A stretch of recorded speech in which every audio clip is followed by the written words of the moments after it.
Terletak di dua benua, Asia dan Eropa. Secara geografis hanya terpisahkan oleh sebuah selat, Bosporus namanya, menjadikan negeri ini kaya tradisi, kaya budaya. Menjadi saksi sejarah kehidupan sejumlah peradaban besar, Romawi, Bizantium, dan Ottoman.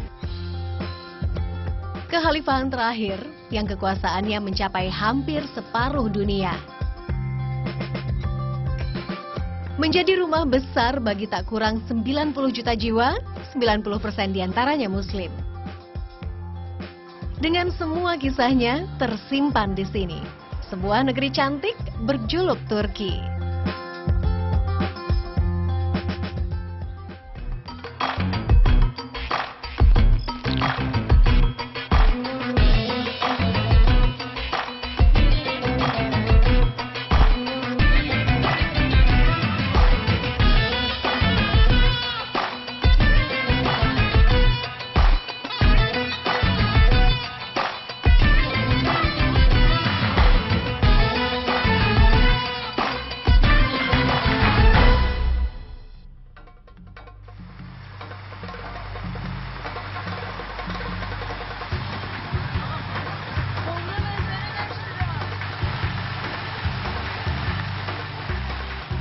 Istanbul menjadi tempat yang paling tepat untuk menyelami kebesaran tahta Islam di Turki.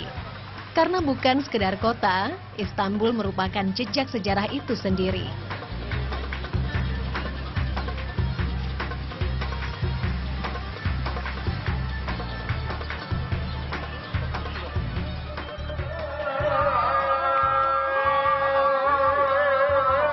Berakar dari kata Islambol yang artinya tahta Islam, kisah kota ini berawal ketika Konstantin yang Agung memindahkan pusat kekuasaan Romawi Timur dari Nikomedia ke pesisir Bosporus.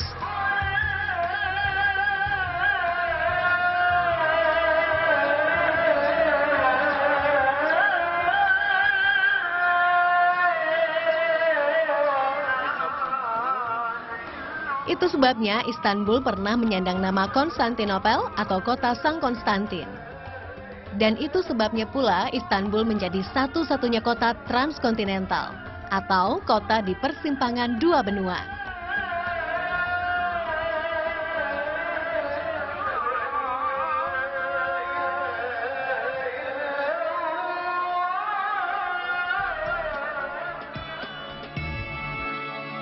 Zaman membawa ragam tradisi dan peradaban yang ada kian beraneka.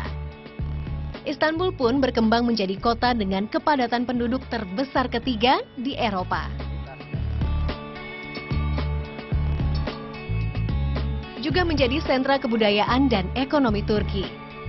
Senantiasa menduduki 8 besar kota tercantik di dunia, mengalirkan rata-rata 10 juta turis ke tanah ini setiap tahunnya. Tempat bertemunya timur dan barat, klasik dan kontemporer, modernitas dan spiritual hampir semua. Makanya nggak heran Napoleon Bonaparte pernah berkata, kalau seluruh dunia adalah sebuah area, maka Istanbul jadi yang paling tepat sebagai ibu kotanya.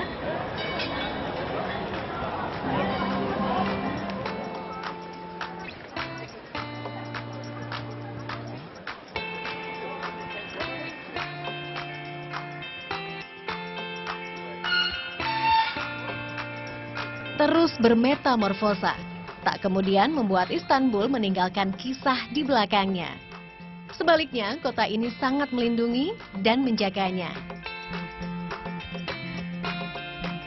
Tak sendiri, saya akan menyusurinya bersama seorang mahasiswa Indonesia yang sejak tahun 2010 kuliah di sini.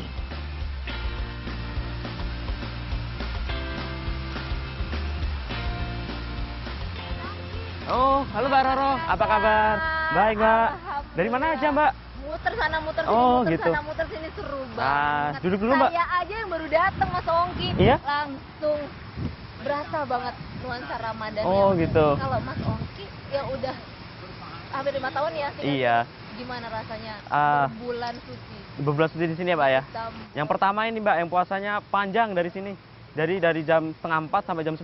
Hampir 18 jam Iya, ya. hampir Berasa 18, berasa banget ininya nunggunya. Iya. Tapi masih enak Mbak di sini karena suasananya tenang, kondusif, terus nyaman, iya. Jadi toleransinya tinggi di sini.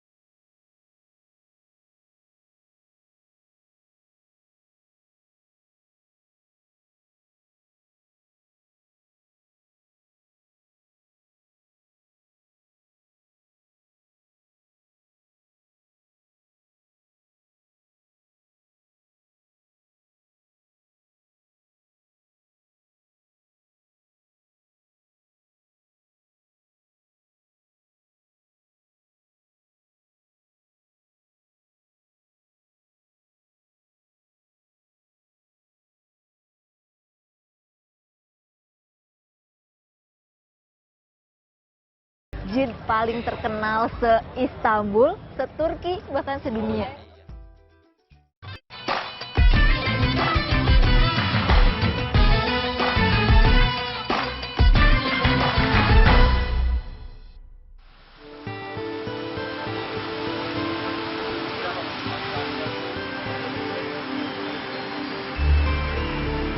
Masjid Sultan Ahmet atau dalam bahasa Turki Sultan Ahmet Cami merupakan lambang kejayaan Islam di Turki. Menjulang megah sejak awal tahun 1600, masjid berdiri atas perintah Ahmet I, sultan yang naik tahta pada umur 14 tahun, namun mati muda akibat tifus di usia 27 tahun. Perancangnya, Sedefar Mehmet Aga, seorang arsitek ternama pada masanya. Sultan Ahmet Cami ini merupakan satu dari 3 masjid di Turki yang mempunyai 6 menara. Ya, jadi banyak sekali versi kenapa menaranya ada 6. Salah satunya dulu Sultan menginginkan menara yang terbuat dari emas. Emas dalam bahasa Turki altın. Altın. Iya, tapi pada waktu itu arsiteknya dengarnya alte, tidak altın. Alte itu dalam bahasa Turki artinya 6. Oke. Iya, arsiteknya itu membuat masjid dengan 6 menara seperti itu Mbak Roro.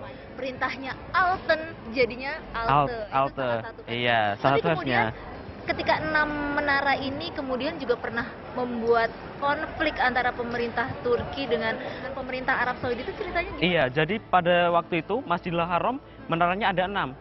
Iya, di Sultan Ahmet ini juga ada 6. Jadi dianggap menyaingi Masjidil Haram. Kemudian dari Turki untuk meminta maaf menyumbangkan dana untuk pembuatan menara ke-7 di Masjidil Haram. Iya, seperti itu.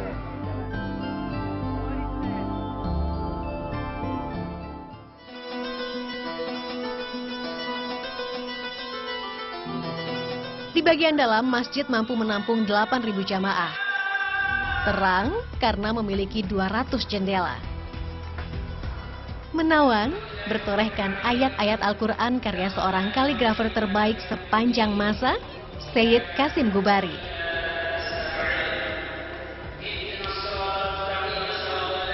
Memesona dengan sedikitnya 20.000 keramik terbaik asal Iznik, terpatri pada seluruh bagian dalam kubah serta dindingnya.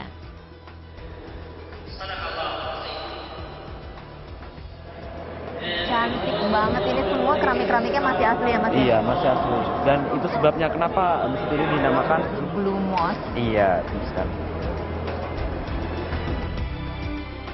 Menjadi destinasi wisata, namun fungsi utama masjid tentu sesuai dengan hiftahnya. Sebagai ruang tenang dan tempat suci untuk menunaikan kewajiban Islam.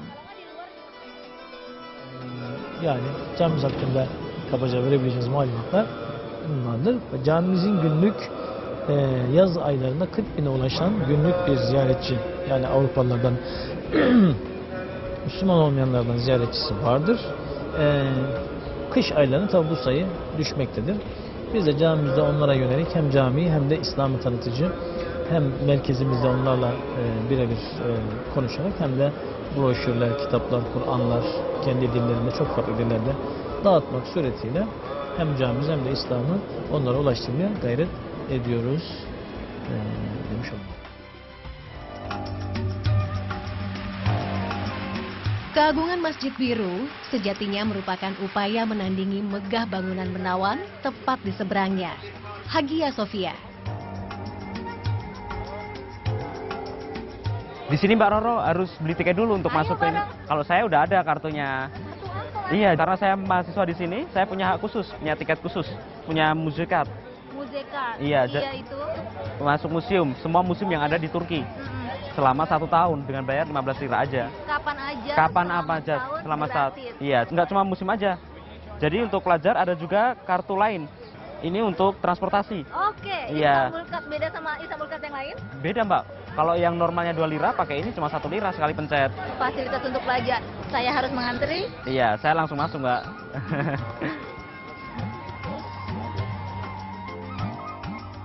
Berasal dari bahasa Yunani yang berarti kearifan suci, Hagia Sophia awalnya merupakan gereja ortodoks yang berdiri sejak tahun 360. Hagia Sophia berjaya menjadi katedral terbesar di dunia hingga Konstantinopel berpindah tangan ke Kekhalifahan Islam tahun 1453. Pertama kali azan dikumandangkan di bumi Istanbul itu ada di sini, di Hagia Sophia. Iya, jadi pada tahun 1453 pasukan Turki bersama pemimpinnya Muhammad Al-Fatih berhasil menaklukkan Konstantin yang kemudian dirubah nama menjadi Istanbul. Di sini bukti bahwa Islam menghargai sekali perbedaan dan juga toleransi terhadap perbedaan agama dan agama lainnya. Ada tidak dihancurkannya gereja-gereja dan juga sinagog, dan bahkan sampai sekarang pun masih aktif digunakan. Sejak itu pula namanya berubah menjadi Hagia Sophia Jami. Ada 2 lantai. Berubah fungsi sebagai masjid, pemerintah melapisi ornamen religi Kristiani yang menghiasi berbagai bagiannya dengan sejenis cat.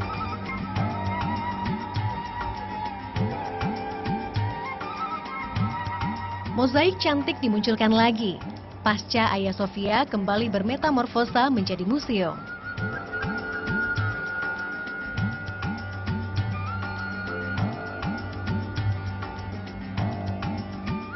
Jadi Hagia Sophia merupakan satu-satunya tempat di dunia di mana mozaik bergambar Kristus berdampingan dengan lafal Allah, Muhammad, dan para khalifah.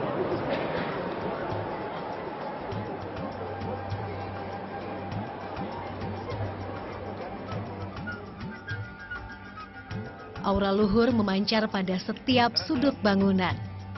Pilar-pilar besarnya berbahan marmer terbaik. Relung-relungnya melindungi damai tenang di dalam dari kisruh riuh di luar sana. Dan corak arsitektur khas Romawi klasiknya mengilhami hampir semua bangunan dan rumah ibadah lain di seantero Turki.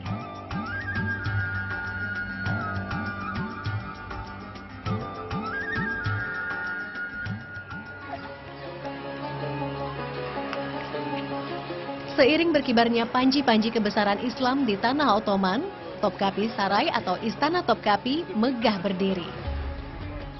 Membentang seluas 70 hektar sejak tahun 1459, Topkapi menjadi pusat pemerintahan dan kediaman para sultan. Topkapi berlokasi tak jauh dari Kompleks Sultan Ahmed dan Hagia Sophia. Bertujuan menjamin keamanan penghuni penting di dalamnya, istana terbagi menjadi 3 zona. Lapis pertama, Bab-i Humayun, atau pintu gerbang utama. Pada masa kesultanan, area ini merupakan taman dan teritori pasukan khusus. Berarti kalau udah lewatin pintu ini kita udah diterima sama sultan ya? Iya. Zona kedua bernama Bab Islam atau Ortakapi yang artinya pintu untuk memberi salam. Pada area istana lapis kedua ini terdapat barisan pasukan khusus, tempat untuk dewan pejabat tinggi, serta harem atau rumah bagi para wanita di sekeliling sultan.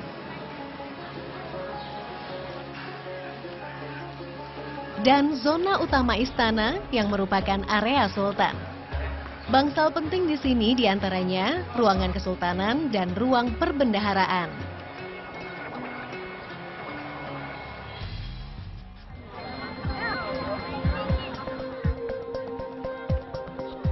Istanbul tak hanya merawat peninggalan Islam yang ada padanya, tapi juga menjaga dengan baik muslimin dan muslimat penghuninya.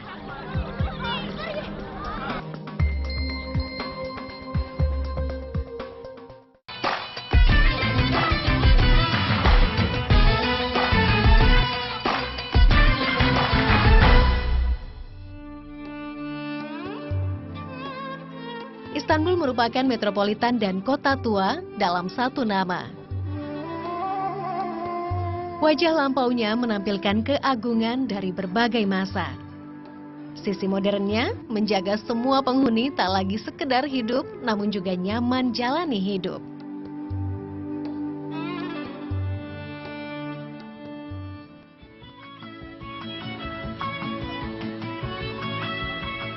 Sebagai buahnya, akulturasi dan mengalirnya budaya luar tak goyahkan iman Islam para pemeluknya. Dan muslimin serta muslimat warganya tak lagi sekedar menjalankan, melainkan bisa menikmati kewajiban Islam. Kayaknya kalau di sini Ramadan itu selain jadi saatnya ibadah, juga jadi saatnya perayaan. Iya Mbak, jadi di Istanbul banyak sekali Mbak tempat-tempat ramai kayak gini. Tempat iftar. Iya, tempat iftar kayak gini. Bahkan di beberapa tempat Mbak, pemerintah, kemudian donatur, terus pengusaha nyediain iftar gratis. Iya, jadi untuk masyarakat disediain iftar gratis. Ya Kak, iya kalau kita kayak takjil gitu. Dibagi-bagi. Iya, dibagi-bagi. Buat siapa aja. Iya, buat siapa terbuka. Iftar atau berbuka puasa bersama-sama di ruang terbuka seperti taman-taman kota merupakan salah satu tradisi khas Ramadan di sini. Salah satunya terselenggara di kawasan Sultan Ahmed dekat Masjid Biru. Bangku-bangku yang tersedia sudah penuh terisi sejak 2-3 jam sebelum waktu berbuka tiba. Warga datang dari seantero kota. Burada iftar açmak Osmanlı'dan gelen bir gelenekti. Her sene biz buraya geliriz, böyle ailecek iftarımızı açarız. Buranın havası çok güzeldi. Biz burayı çok seviyoruz. Ramazan'da bura çok daha farklı oluyor. Ada yang datang bersama keluarga, kerabat, juga sahabat. Dengan siapa saja. Yang penting tujuan utamanya untuk mempererat tali silaturahmi.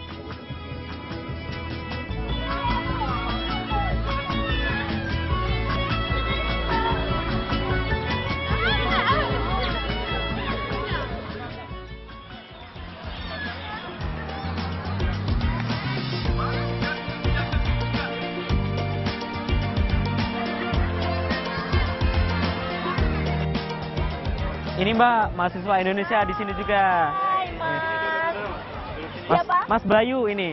Iya. Mas Arif. Iya. Ini di semua tempat-tempat iftar kayak gini. Iya Mbak, rame.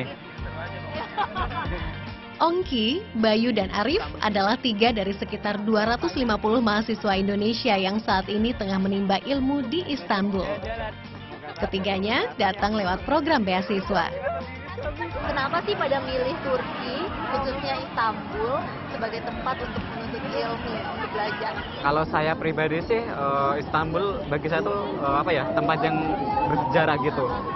Dari abad pertama ini udah jadi pusat peradaban dunia, dari pusat kota Konstantinopel kemudian jadi ibu kota dari Ottoman. Makanya saya kira ini adalah tempat yang pendidikannya udah dari dulu gitu, udah maju dari dulu. Makanya saya pilih Istanbul. Nah, dari tadi kan kita udah ngomongin enak-enaknya, gampangnya, mudahnya tinggal dan belajar di Istanbul. Tapi ada nggak sih susahnya? Pertama, jauh dari orang tua itu pasti, ya kan? Nah, udah pasti. Yang kedua itu makanannya kan beda banget dari Indonesianya, dari pedesnya mungkin, rasanya. Kenapa tuh? Enak-enak kok. Sambal, terasi. Sambal terasi. Apalagi masakan emak kan Masakan ibu, ya. Terus? Yang ketiga itu godaannya. Waduh, godaan apa? Istanbul, Apanya itu? salah satu kota tercantik di dunia. Bukan, jadi pengen jalan-jalan terus. Nah, sekarang makanannya. Bawa apa nih Mas Bayu? Oh, tadi aku bawain nih. Oke. Oh, ada meskipun makanan pokoknya roti Iya. di sini, tapi ada Ada nasinya juga. Mahal nggak sih Mas nasi di sini beras? Kalau di sini beras lumayan lebih mahal sih, sekilonya sekitar 5 lira, sekitar 25.000. Iya. Itu yang kualitasnya. Yang rendah lah. Lalu. Iya. Lalu. Apa nih? Kita buka yuk. Nah, ini ada kebab juga nih. Jadi kalau di sini kebabnya tuh macam-macam ya? Kalau di Indonesia kan yang diperkenalkan di Indonesia cuma ini, kebab yang yang kita banyak muter-muter kayak gitu. Iya. Itu namanya doner kebab. Jadi kebab tidak hanya yang Iya. panggang diputer-puter itu Iya. dan digulung, tapi ada macam-macam. Macam-macam. Lalu. Lalu ada lagi. Yang terakhir ini namanya tahu kanat, Mbak. Iya. Jadi ini sayap. Chicken wing. Iya, chicken wing, sayap ayam dipanggang. Iya. Semuanya juga pakai rempah-rempah. Iya, tapi nggak sekaya kita, Mbak, remah-remah di sini. Ya ampun, cowok-cowok ini ternyata makanannya macam-macam juga.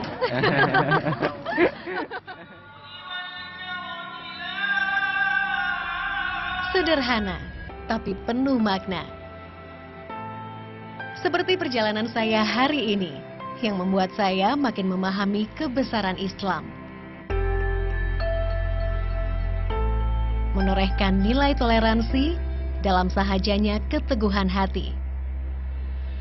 Juga membuka mata akan sebuah negeri yang menjaga dengan baik damai Islam, tak hanya bagi warganya, tapi juga segenap manusia di dalamnya.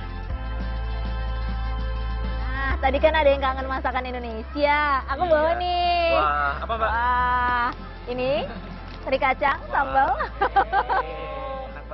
Dan kering kentang. Silakan dinikmati. Tapi aku nggak bawa terasi, maaf ya.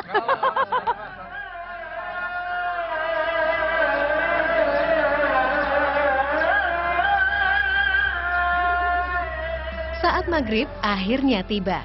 Kali ini, bagi saya, bukan hanya berarti saatnya lepaskan lapar dahaga setelah 18 jam berpuasa.